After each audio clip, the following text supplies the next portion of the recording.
Welcome to 2020 on ID. I'm John Quinones. All kids face peer pressure, but what happens when that pressure is truly evil? Isaac Grimes says he was ordered to kill his childhood friend, but that was his story. There were others. As Jim Avila first reported in 2009, a dark alliance formed by a band of teenage boys would lead to a bloody massacre in the Colorado mountains. Who was really behind what happened that night?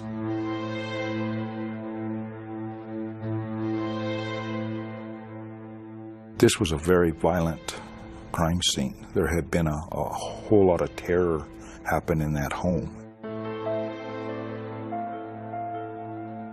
High in the Rockies, where millions vacation, but only a handful brave the raw brutality of life above 10,000 feet, is the small Continental Divide outpost of Guffey, Colorado, home to a mystery as deep as the winter snow and a crime as vicious as a mountain blizzard.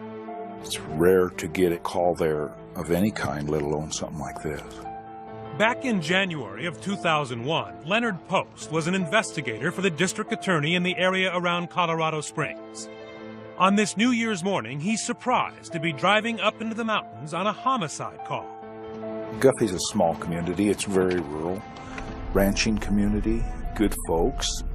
When he gets to this isolated house in what's called the Bear Trap subdivision, Post finds that some of those good folks have just been slaughtered. 60-year-old Carl Dutcher is on the kitchen floor, shot at least 2 times, the bullets ripping through his body and lodging into the wall. His wife, Joanna, is in a heap in the bathroom, shot at least 5 times.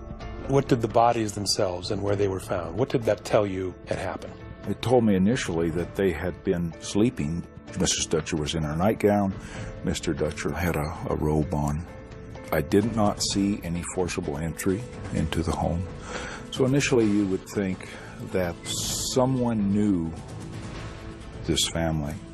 And according to the neighbors, there is someone extremely close to the Dutchers staying here, their 15-year-old grandson, Tony. But Tony is nowhere to be found. Not long after, the county sheriff meets up with Tony's mother, Jennifer Vandresar, in this interrogation room.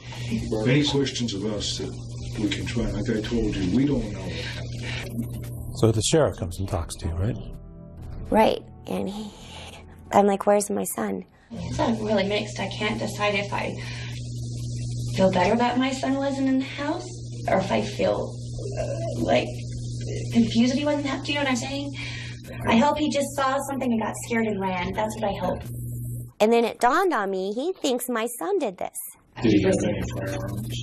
No, he does not own one. Do you know how to use them? His grandfather showed him how. So they think Tony, because they haven't found Tony, Right. he's not in the trailer. Right. They think Tony's the person who's killed his grandparents. Right. And I just kept saying, you have to find my son. He's hurt. You have to find him. I seriously feel that there's something bad has happened to my son. And then it came to me. I said, he's in his fort.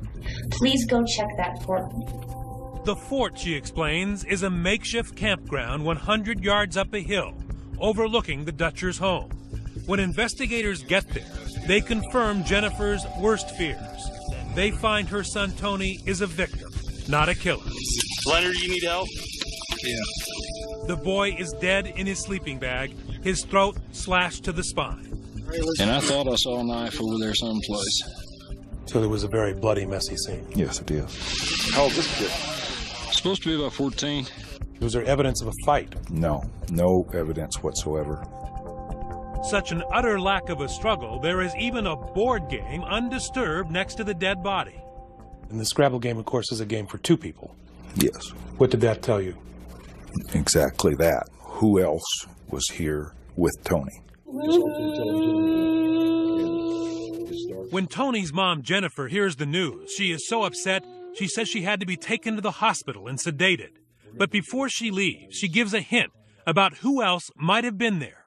This young man, literally a choir boy, 15-year-old Isaac Grimes. At one time, Isaac and Tony were best friends. They even built that fort together. So they were that close at one point. Isaac was like a second son to me. He was at our house. Tony was at his house. They were very close. And would they spend a lot of weekends together? They did. I remember one time they dug a trench in the backyard.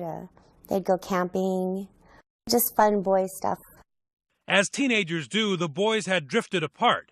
But now Jennifer tells the sheriff, according to Tony, the friendship is seemingly rekindled. He had told me that Isaac was coming up to go camping with him, and I was really happy about that because I'd missed seeing Isaac, and I was glad that they were friends again. So you thought it was a good thing? I did, and Tony sounded so happy. Did it sound unusual to you or even to Tony that after this split, that there was going to be this New Year's Eve campout? No, it didn't seem unusual to us. You know, teenagers, they fight, and then they get back together, and then they fight, and they get back together. Could Isaac know what happened? Or even more unfathomable, could this 15-year-old possibly even be involved in the killing? When Leonard Post gets Isaac into this interrogation room with his mother just a few feet away, the boy's answers to those questions are stranger than he could ever imagine. He lowered his head and he said that he was under a huge amount of pressure. You know this is hard, though. I know it's hard. Because I Keep on. More pressure than you could. I can imagine. Yeah. Okay. And had I ever heard of a place called Guyana? Do you know about a country called Guyana? Yeah, Guyana? I do know about a country called Guyana, yes. What could an obscure South American postage stamp of a country have to do with a murder in the Colorado mountains some 3,500 miles away? And why is Isaac so afraid? I felt like there was no way out. They said that they would kill me. They said that they would kill my family. Stay with us.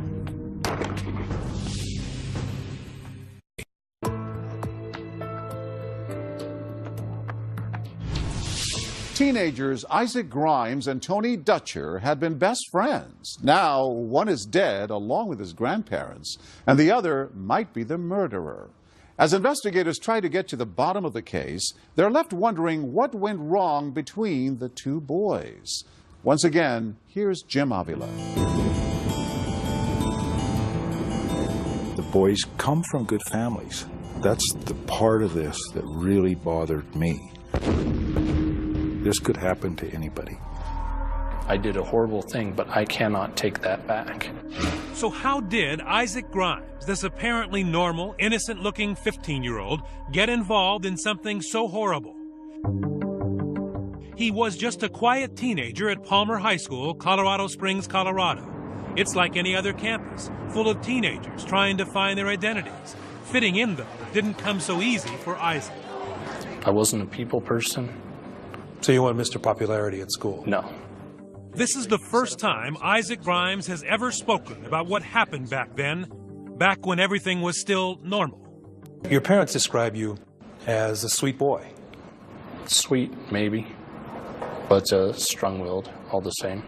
Did Isaac have a group? Was he in the jocks or the... No. Anything like that? He didn't fit in with any of those groups, and his grades weren't good enough to fit in with the regular smart kids.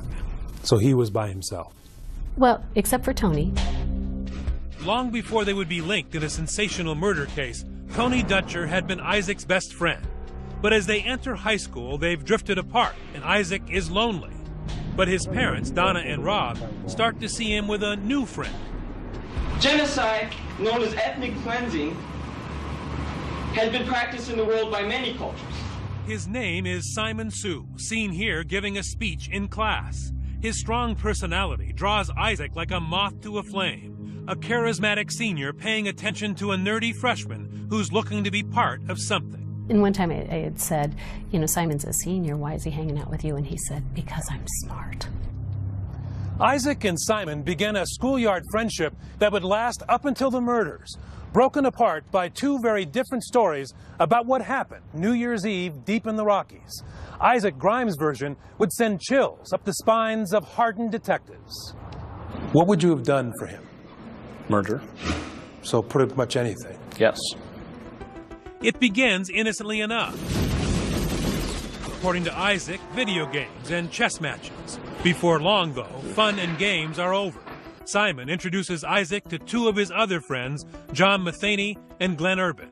And according to Isaac, the four teens become more than high school buddies. they are lured into a boys' club bent on isolation and terror. At first, it was a very lot of compliments, like, you're one of us, you're cool, you're part of the group. You're one of the band of brothers. Right.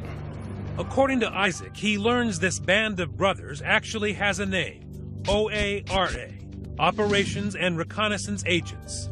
On paper and in Isaac's mind, they are more than just 4 members, too, all organized in a paramilitary structure with Simon in command. I started out as a lieutenant and then became a major and then a lieutenant colonel. Why did you want to be part of this group? To have friends, to be part of something bigger, something good. And what was the big organization's mission? He was a little fuzzy on that one. He sold the big organization as his parent company, basically, and then he had a small part of it, and that was what I was getting into.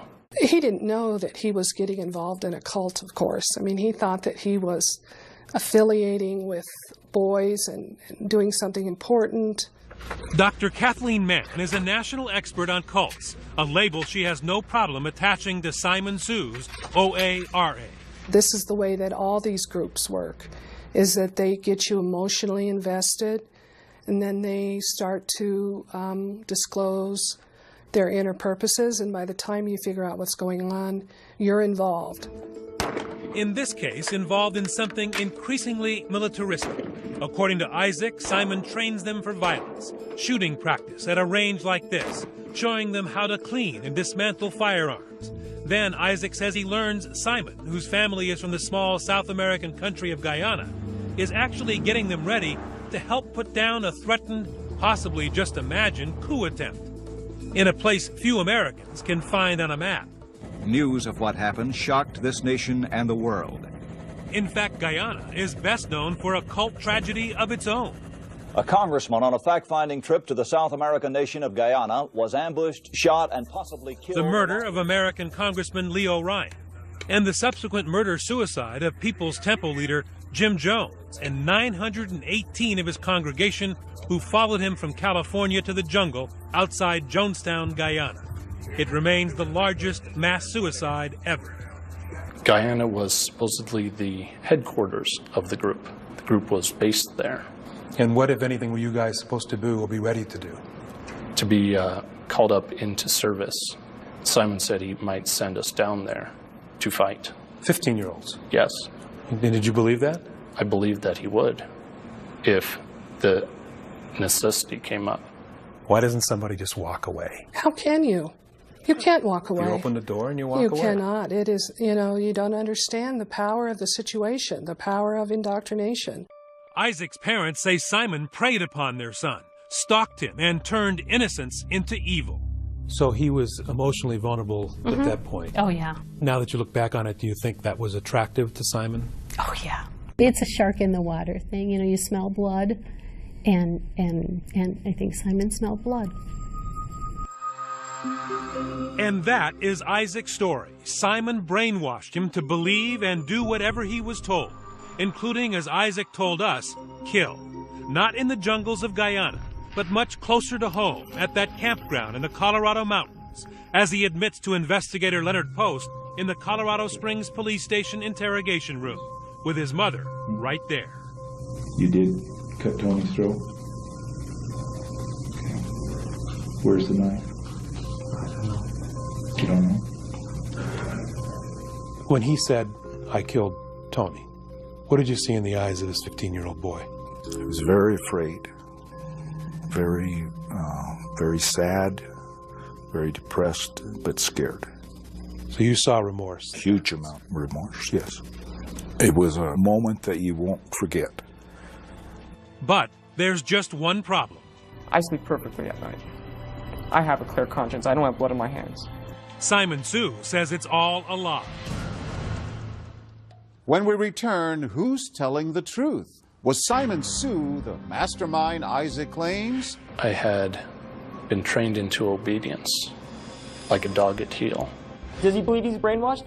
Who's not to say he brainwashes himself? And what does this third person know about it? It went from being a burglary to being a triple homicide. Stay with us.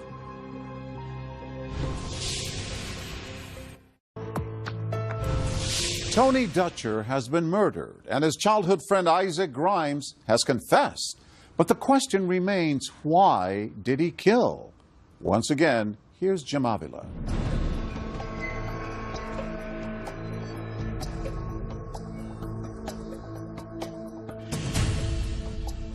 I wouldn't have gone along with it if I had known the consequences or what was going on, but I went along with it. Isaac Grimes says he went along with whatever Simon Sue told him to do back when he was only 15 years old and a newcomer to Simon's group at Palmer High School, the OARA. I never knew Isaac before Simon introduced me to Isaac. Jonathan Matheny was a fellow soldier of the OARA, targeted and recruited. Another lost boy attracted to Simon Sue's band of brothers. A young man who now says they were all on the wrong path.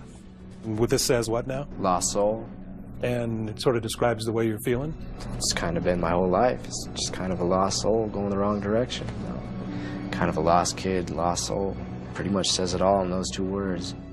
They started losing their way when Simon supposedly asked his 2 lieutenants to go beyond the military-style exercises at the shooting range and commit a crime, home invasion. Jonathan and I broke into a target's house.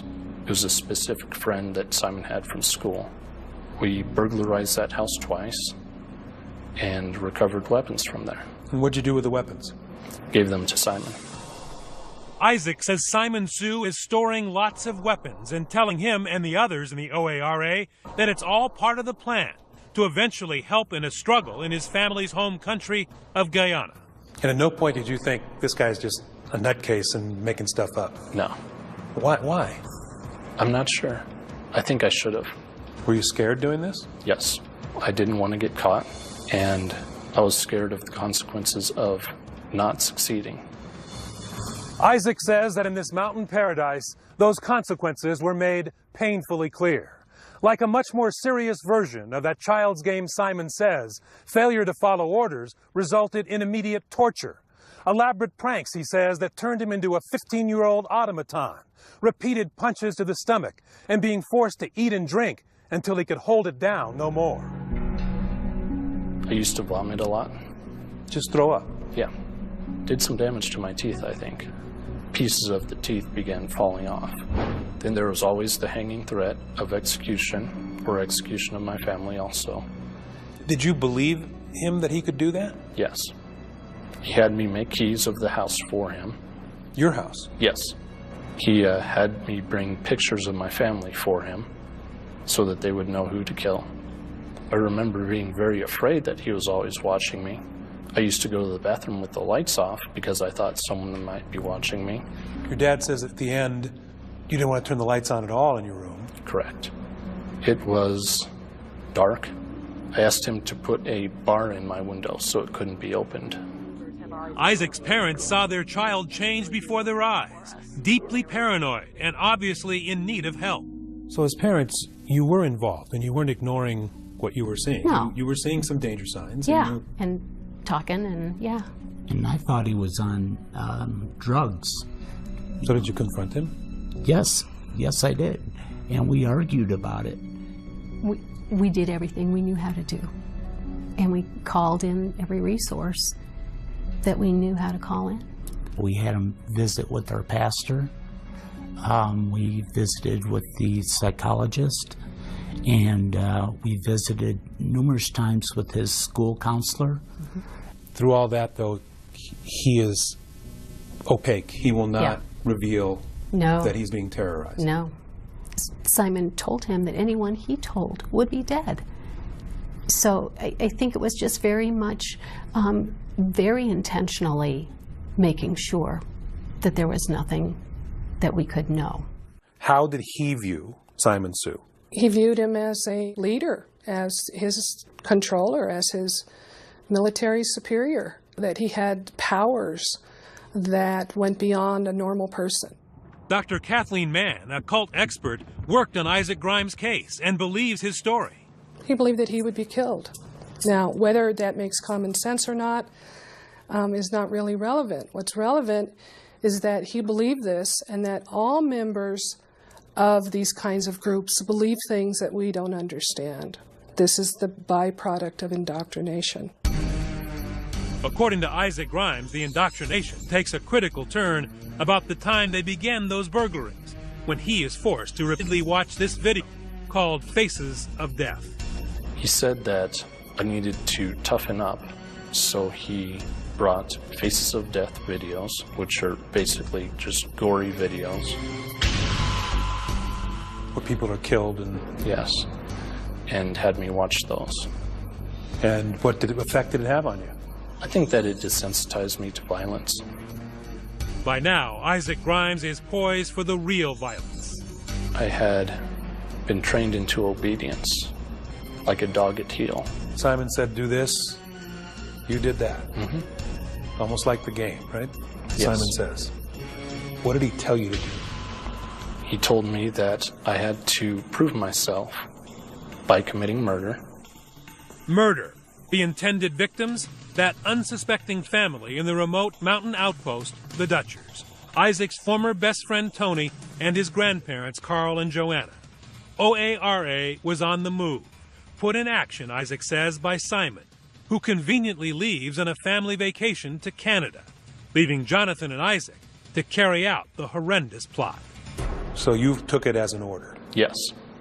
Why didn't you just go to your parents and say, this is what's happening? I've gotten caught in this terrible bind. I felt like there was no way out. They said that they would kill me. They said that they would kill my family. If you did not commit murder? Correct. The night arrives. It's New Year's Eve. Jonathan drives Isaac up into the mountains. Tony is expecting a sleepover and some games in the fort, so it's no surprise when Jonathan drops him off and leaves. They were glad to see you? Yes. They had no suspicion that you were there to harm anybody? No. After dinner, the boys climb the hill to the fort, the campground they once helped build together. And now you will hear in Isaac's own words an account he has never spoken in public before, but revealed in this interview at the state prison where he is being treated for mental illness. What happens up at the top of the hill? Up at the top of the hill, we talked for a while. We played some Scrabble. And then I murdered him. He was wrapped up in his sleeping bag. And I pointed out what I said was a light in the distance that I wanted him to look at. And I kept saying, well, no, you're not seeing it. So I got behind him and I murdered him from there. A cold, simple narrative that has haunted Isaac Grimes from the moment he wiped his friend's blood from the knife. The first thing I did was I looked up at the sky and I said, oh God, I did it. And what does it do to you even today? It sends sort of shock through me that I could do such a thing. How difficult is it to talk about it? I don't want to talk about it. I really don't.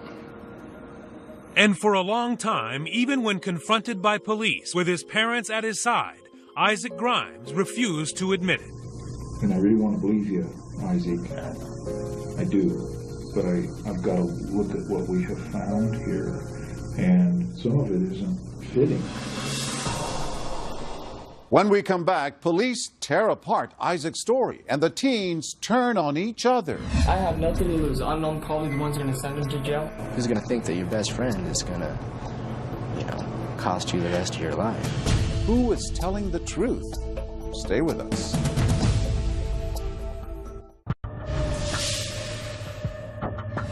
When investigators got on the scene, they found the bodies. As news reports of the Dutcher killings hit newspapers and television, they are sensational. Crime itself is hideous. I can't believe anything like this has happened. But few facts are leaked by investigators. Isaac Grimes is at the center of the case because Tony Dutcher's mother, Jennifer, told him she believed Isaac had plans to be up in the mountains with her son on New Year's Eve. All he said was that Isaac was going to come up there to pull out my sleeping bag, to find his sleeping bag. But early on in this police interview room, Isaac denies being anywhere near Tony Dutcher on the night of the murder. claims he hadn't seen him since school let out for Christmas. But as in many murder cases, there is often one big break, a little mistake that shows the murderer didn't think of everything. In this triple homicide, the mistake was about a watch, a gift from Tony's mother on Christmas Day. When we interviewed Isaac, he mentioned that Tony had a watch. You describe the watch that Tony had, and you say you saw it at school. And he described the watch to us. It was a wristwatch with a band that had flames on it. It was the Christmas watch, and Tony had not gotten his present when Isaac claimed to have last seen him. Didn't make sense. I mean, if Isaac saw this watch, he had to have been at the Dutchers. There's no other possible way. There's only one way you know that he had that watch. Because you were there. Or you saw it. That was the point where it couldn't go any further. The lies weren't being believed, and the only way you could explain it was by telling the truth. Correct. I was thinking, I'm trapped. But I realized that the moment of truth had come. Were you listening when I said, like the first guy that tells the story gets the best deal? Isaac decides to try to get that best deal after some private encouragement from his mother. What happened when you're alone with Isaac? I said, I know that you know something, and you just need to tell them what you know. So you thought he knew who did it? Yeah. And that the best thing was to tell the truth? For him to tell the truth. And he told me that he killed Tony. Now he tells police his sinister story of threats and intrigue. Now what I'm about to say, if this gets out of this close circle, I'm gonna die. My whole family line is gonna die. I mean, every drive from here to Illinois. For the first time, investigators hear it all. Simon Sioux, the OARA, Guyana. Isaac admits killing Tony, but denies pulling the trigger on his grandparents, Carl and Joanna Dutcher. That, he says, was carried out by his partner, John Matheny. John went up and whacked him. Jonathan did? An NHM 90 stolen from house. All right. Just a minute. So Jonathan went up and whacked him. Jonathan Matheny, you'll remember, was another member of the OARA, the one who had done burglaries with Isaac, the one who admits driving Isaac to the Dutchers that night. Isaac tells investigators after the murders, he and Jonathan gather up some weapons, load them in the car, and leave. But on the way down the mountains, Jonathan calls Simon in Canada to let him know the mission was accomplished. Do you remember what he said to him? Something like he did it or something like that, referring to me. Do you remember if he used the word killed or murdered or like that? I don't think that they mentioned it directly, no. Just more of that it was done? Yeah. But Matheny has a very different story. He claims he was never inside that house, and even though he would later admit to being the driver, when first interrogated by police, he denied ever being at the crime scene and tells his mom he's being framed. Where's Duffy, Mom? I don't even know where Duffy is. So you get a good attorney, Mom? Because I can't do it. I don't want to pull some kind of scam or something, Mom. I don't want to rot in jail for my life or something I didn't do. Sorry. Why would Isaac say something like that? Go hard, yeah. Just make sure you get a good attorney. There was no motive other than we wanted the guns. It went from being a burglary to being a triple homicide like it is, with no point to it. I dropped them off and I picked them up. You didn't go inside the house? I've never been inside that house. There was no evidence. There's no DNA. There's nothing to say that I was there. You didn't kill the Dutchers? Of course. Who killed them then?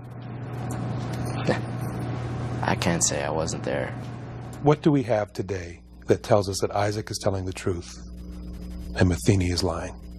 You have Simon Sioux. At the time of the murders, Simon Sioux was conveniently on vacation with his parents.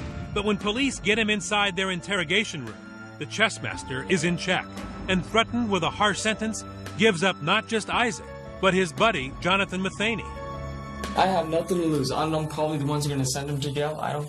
Right. Hey, but that's it. And this is it. I'll testify it. That's it. It was betrayal from the top.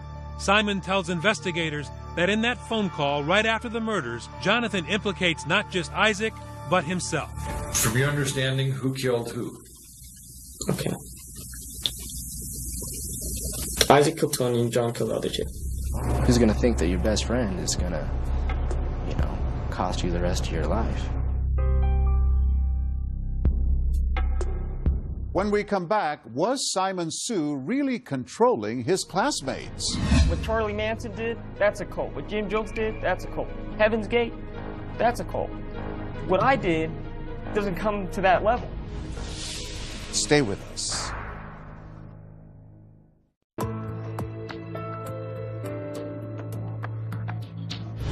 Three murders and conflicting stories about who committed them. Two suspects point to a third, an alleged ringleader. Was he the one calling the shots? Here with the conclusion of our story, Jim Avila. His name is Simon Sue, an average student with what has been described as a brilliant mind, charismatic and controlling, descriptions he now finds insulting. I object to that notion that I'm too smart. You're a smart guy, Mr. Sue. That, you know, if you look at my school records, I did poorly in school. You know, my IQ is, I'm not a genius by any sort. In fact, I have an average IQ. And his paramilitary organization, built to help his political friends in his family homeland of Guyana? Simon Sue, in his first TV interview since the murders, says that is Fantasyland too. There are those who have now compared your organization and you to a budding Jim Jones. Okay. You've heard that, right? Yes, I've heard that stated before, yes. Did you have a cult? No. The definition of a cult, and Okay. you may know it, is a group of people who are led by a charismatic leader. Okay. Who takes their money. Okay. And leads them blindly. Okay. All things that people have said about you. You know, the whole thing about a cult. Now, what Charlie Manson did, that's a cult. What Jim Jones did, that's a cult. Heaven's Gate, that's a cult. What I did doesn't come to that level. Were you a charismatic leader? You know, again, charisma is in the eye of the beholder, let's say. What was OARA in your mind? It was a kids group. It was just a club, you know, a high school thing, you know? Harmless? Harmless, yes. Very much so. Except that it did participate in burglaries to get guns. That doesn't sound too harmless to most people. No, there were burglaries. It wasn't for the aim of getting guns. You know, teenage boys, you know, you come across a gun. What did you steal? Those were the only thing we found of value. Well, at the time, You you stole know? guns? You're right. Simon Sue's boys' club was in fact highly organized, as he later admitted when confronted with documents from the OARA. This purports to be the OARA command structure. Yeah. Where were you on this command structure?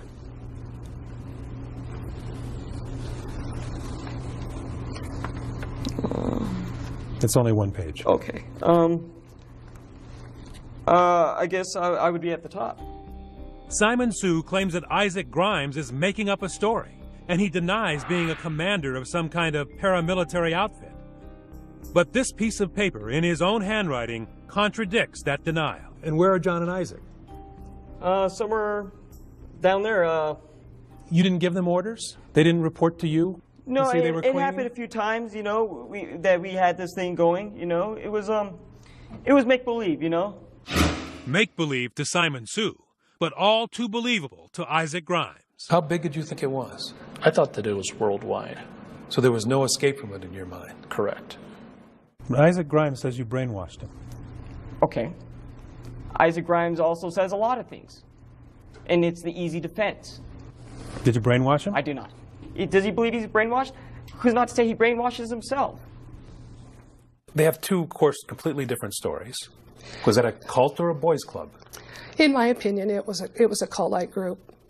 National cult expert Dr. Kathleen Mann worked with Isaac Grimes' defense team. I'm telling you, though, that it is my opinion that Isaac Grimes was indoctrinated to do something that was against his own self-interest, and he did not indoctrinate himself.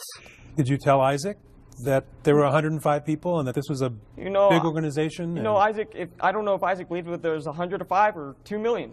Anything that Mr. Grimes has said about the OARA, I've never led him to believe any of those things. The prosecution needs Isaac Grimes to be credible because that is the only evidence they have against me.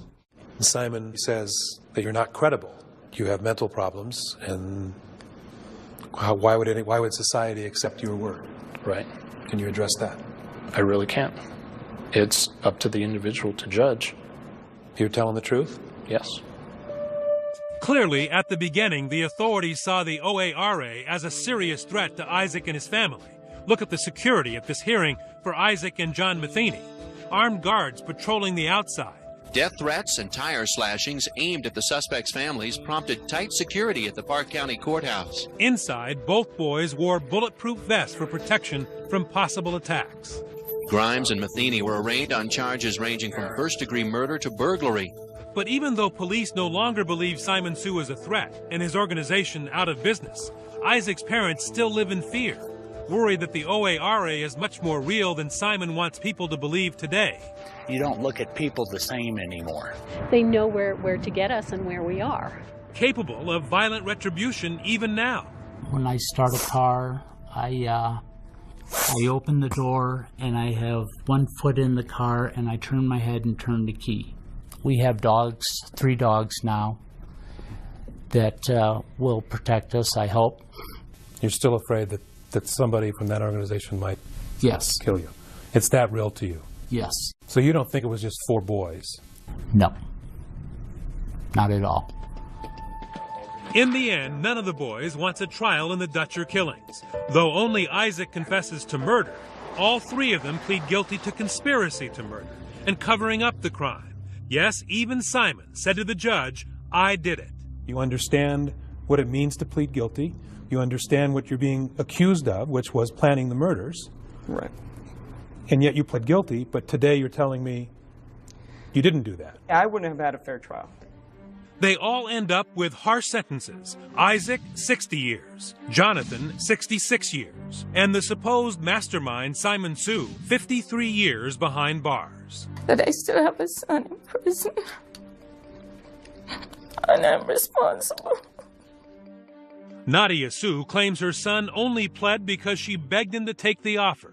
She was terrified in the aftermath of 9/11 that someone who looked like a foreigner could not get a fair trial. So you felt you had no choice? I had no choice. Our son is going to prison for life, or we have 53 years to choose from. Since then, she's written to Isaac in an effort to vindicate her son. And Isaac has written back to her and the DA, sometimes claiming he acted alone. But this is what Isaac wrote. During my testimony under oath, I knowingly and willingly lied. So he says in that letter that he actually did kill the Dutchers, not just Tony. Right. But the letters are filled with outrageous rants, and Isaac's parents say they only show the full effect of his illness, his mental deterioration, after suffering so long with the guilt of killing his once best friend. Oh my God. My heart is broken. The heartbreak on display the night Isaac Grimes first told his mother and then police how he murdered his best friend on orders of Simon Sue is now mixed with regret, even guilt. It was Donna Grimes who encouraged her son to fully confess before getting a guarantee of a lighter sentence. You know, if I had been smart, I would have said we need an attorney. But it didn't enter into my mind that he would need an attorney. I miss him. I really miss him. Perhaps the most tragic ending of all, Jennifer Vandresar, the mother of Tony Dutcher. Do you miss him every day? Every day. Her misery leads to drinking and pills, 2 suicide attempts, and then horribly, another life lost. One awful night, under the influence, she drives the wrong way down the interstate and kills a 27-year-old father. I don't remember doing it. You don't remember driving down the wrong side of the road? I don't remember anything. She would serve 5 years in prison, alone with her grief, contemplating, she says, new ways to join her son in heaven. It's very hard to stay on this planet for me because in my mind, in 5 minutes, I can be with my son. And my son was everything to me. Jennifer now writes letters to Isaac, her son's killer. After years had gone by and I had learned more and more information about the circumstances, I had to forgive. I will never be done grieving, and I had to learn to live with this. I had to learn to get up, and it's hard to get up in the morning and go every day. Through her pain, compassion for a boy who at 15 was convinced that he had to kill in order to protect his own family and save himself. A boy who found that Simon Says is no childhood game. I think in Isaac's little teenage adolescent mind, he did what he thought he had to do. He didn't know there were other choices. Everyone is responsible for what they do. And I don't want to say that everyone is like me, but it could happen to anybody. I can't make up for what I've done, and I hope that they'll forgive me. I just want them to know I'm okay, and that God will forgive you. If I can forgive you, God can forgive you. As of 2014, Isaac Grimes has been transferred to another prison facility. He is appealing his sentence. John Matheny and Simon Sue have also appealed their sentences, but have been unsuccessful.